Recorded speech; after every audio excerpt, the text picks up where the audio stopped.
Halo teman-teman, salam semangat. Perkenalkan, nama saya Mariati Manurung, SPD, peserta pelatihan dasar CPNS tahun 2021 golongan 3, angkatan 58, kelompok 4, dengan pengampu materi Ibu Yamnur Mahlia SST MKes, yang diselenggarakan oleh BPSDM Provinsi Sumatera Utara. Video kali ini saya akan menjelaskan tentang akuntabilitas dan penerapannya dalam unit kerja maupun dalam kehidupan sehari-hari. Di sini saya akan memaparkan tentang akuntabilitas. Di sini ada mind map tentang akuntabilitas, meliputi konsep akuntabilitas, mekanisme akuntabilitas, akuntabilitas dalam konteks, dan menjadi PNS yang akuntabel. Di mana konsep akuntabilitas yaitu meliputi yang pertama pengertian.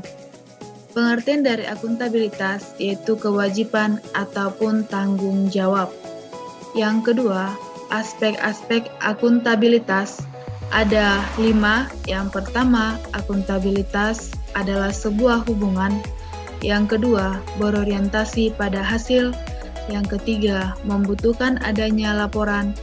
Dan yang keempat, memerlukan konsekuensi. Dan yang kelima, memperbaiki kinerja.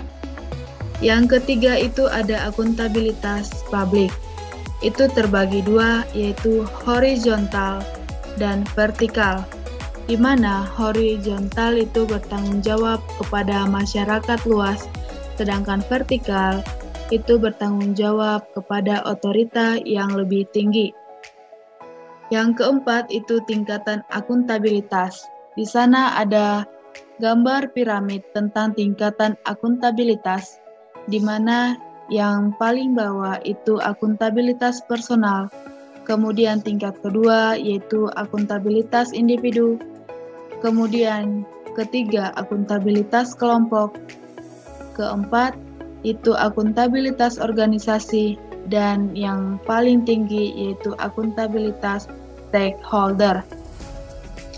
Kemudian yang kedua, itu tentang mekanisme akuntabilitas, di mana terbagi 3, yaitu yang pertama dimensi. Dimensi terdapat 4, yaitu dimensi akuntabilitas kejujuran dan hukum. Yang kedua, akuntabilitas proses. Yang ketiga, akuntabilitas program. Dan yang keempat, akuntabilitas kebijakan. Yang kedua, yaitu tentang mekanisme, terbagi 3. Yang pertama, perencana strategis. Yang kedua, kontrak kinerja. Dan yang ketiga, laporan kinerja. Adapun nilai-nilai dasar akuntabilitas itu terbagi 9, yang akan saya implementasikan nantinya di dalam video, di dalam pekerjaan saya sebagai guru.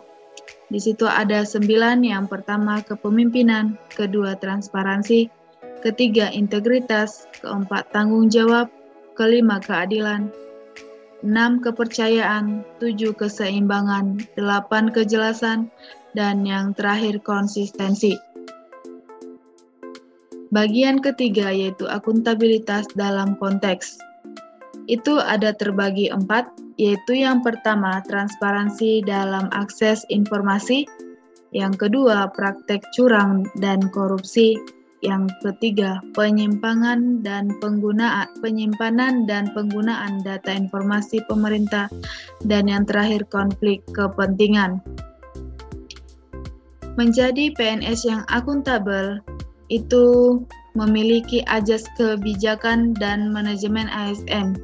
Itu ada 13, dapat kita lihat di share screen yang sudah saya sampaikan.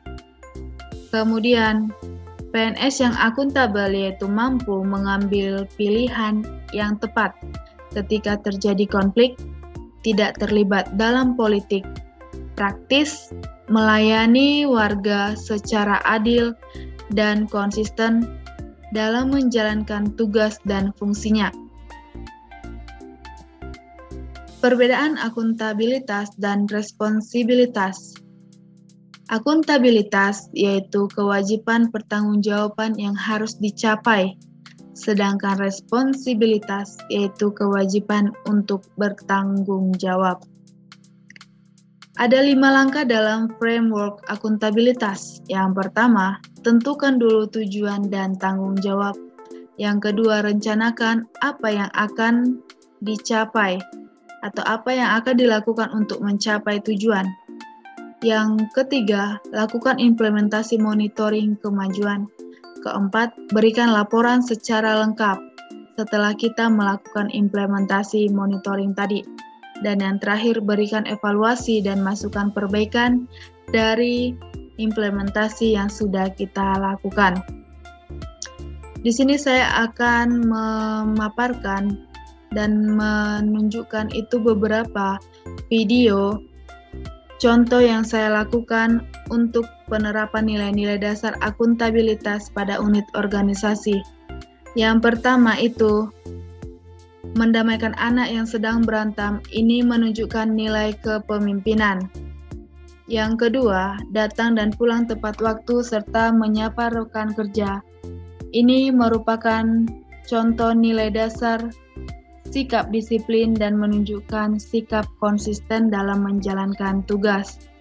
Kemudian yang ketiga, melaksanakan tugas yang diberikan dengan penuh dedikasi dan tanggung jawab, menunjukkan sikap yang bertanggung jawab, adil, dan inovatif. Kemudian, melengkapi perangkat dan mengisi daftar nilai sesuai hasil belajar siswa, baik secara daring ataupun tatap muka, merupakan integritas sebagai PNS yang bertanggung jawab, transparansi, sesuai tugas, dan waktu yang ditentukan. Demikianlah pemaparan saya mengenai akuntabilitas. Sekian dan terima kasih.